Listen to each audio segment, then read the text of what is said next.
Apakah benar Imam Asy-Syafi'i mensunnahkan untuk membaca Al-Quran di kuburan atau di samping mayat?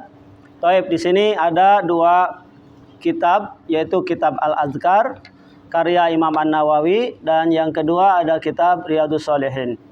Bismillah, Assalamualaikum warahmatullahi wabarakatuh. Banyak pertanyaan, apakah benar Imam Asy-Syafi'i mensunnahkan untuk membaca Al-Quran di kuburan atau di samping mayat? Ternyata saya temukan setidaknya di dua kitab, yaitu karya Imam An-Nawawi rahimahullah. Pertama kitab Riyadhus Shalihin, kitab yang ini. Yang kedua juga menggunakan kitab Al-Adhkar karya daripada Imam An-Nawawi. Baik, qala Syafi'i rahimahullah, telah berkata Imam Asy-Syafi'i rahimahullah, wa yustahabu ayyaqra'a indahu syai'un minal Qur'an, dan amat sangat disukai untuk dibacakan. Ini kalimatnya asalnya qara'a, yaitu membaca, kemudian dimajhulkan fi'il mudhari menjadi yuqra'u. Dan amat sangat disukai untuk dibacakan indahu, di sampingnya, yaitu di samping mayat atau di atas kuburan, syai'un, sesuatu, minal Qur'ani, dari Al-Qur'an. Jadi dibacakan Al-Qur'an itu katanya ada apa lebih disukai. Wa in khatamul Qur'ana, jika Al-Qur'an itu dihatamkan dari mulai Al-Fatihah sampai An-Nas atau Al-Ikhlas sampai Al-Ikhlas, indahu kana hasanan, tentu dibacakan di samping mayat itu lebih baik. Ini perkataan Imam Asy-Syafi'i rahimahullah. Tentu pendapat dan ijtihadnya daripada Imam Asy-Syafi'i rahimahullah kita bisa lihat bagaimana Imam Asy-Syafi'i telah berpesan kepada kita. Wa idza wajadtum fi kitabi, apabila kalian mendapatkan di dalam kaul-kaulku, pendapat-pendapatku atau kitab-kitabku, khilafa sunnata Rasulillah sallallahu alaihi wasallam, sesuatu pendapat atau perkataanku yang bertentangan dengan sunnah Rasul sallallahu alaihi wasallam, faqulu bi sunnati Rasulillah sallallahu alaihi wasallam, maka kamu hendaklah berpegang kepada perkataan sunnahnya Rasul sallallahu alaihi wasallam. Wadu'u ma qultu, dan tinggalkanlah, buanglah apa yang aku katakan. Ini pesan daripada Imam Asy-Syafi'i rahimahullah.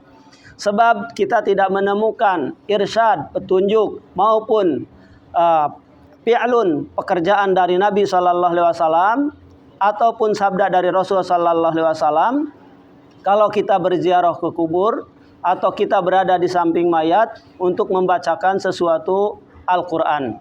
Sebab Imam Asy-Syafi'i rahimahullah pun di dalam kitab ini, di mana dinukil oleh Imam An-Nawawi, bahwa bacaan Al-Quran itu tidak akan sampai pahalanya kepada mayat, karena bacaan Al-Quran adalah amal masing-masing. Yang masyhur, wafil ahadis al-masyhur kaqaulihi, adapun di dalam hadis yang masyhur ketika kita berziarah ke kubur adalah semisal membaca doa, Allahumma gfir lihayyina wa mayyitina, ya Allah tolonglah ampuni dosa yang hidup di antara kami, wa mayyitina, dan orang-orang yang sudah meninggal di antara kami. Ini hadis diriwayatkan oleh Imam Abu Dawud, Imam At-Tirmidzi, dan Ibnu Majah. Sebagaimana Rasul sallallahu alaihi wasallam sering dia berziarah ke Baqi, dan Rasul alaihi salatu wasalam ia berdoa, Allahumma gfir li ahli Baqi gharqad, ya Allah tolonglah ampuni bagi penghuni kubur di Baqi Gharqad. Hadis riwayat Imam Muslim dari Aisyah radhiyallahu anha. Oleh sebab itu, maka kita tidak menemukan satupun dalil atau satupun hujah di mana kalau kita datang ke kuburan untuk membacakan sesuatu Al-Quran. Karena Al-Quran ini adalah petunjuk bagi orang yang hidup, bukan petunjuk bagi orang yang sudah meninggal. Kata siapa? Kata Al-Quran sendiri di dalam surat Yasin, Allah Ta'ala berfirman, liyundziru man kana hayyan, bahwa Al-Quran itu adalah petunjuk bagi orang yang sedang hidup. Jadi kita saat masih hidup membutuhkan tuntunan Al-Quran. Maka selama kita masih hidup, perbanyaklah untuk membaca Al-Quran. Adapun sudah meninggal, di dalam hadis yang sahih, seluruh anak Adam apabila meninggal dunia, terputuslah seluruh amalnya kecuali 3 perkara. Di antaranya 3 perkara itu, yang pertama anak yang soleh yang mendoakan kepada orang tuanya. Nah, anak yang soleh yang mendoakan kepada orang tuanya akan sampai karena anak ini adalah hasil dari usaha orang tuanya. Sebagaimana ada seseorang mengadu kepada Nabi, bapaknya mengambil kambing miliknya. Kemudian kata Rasul, anta wa maluka li abik. Kamu dan hartamu itu adalah milik bapakmu.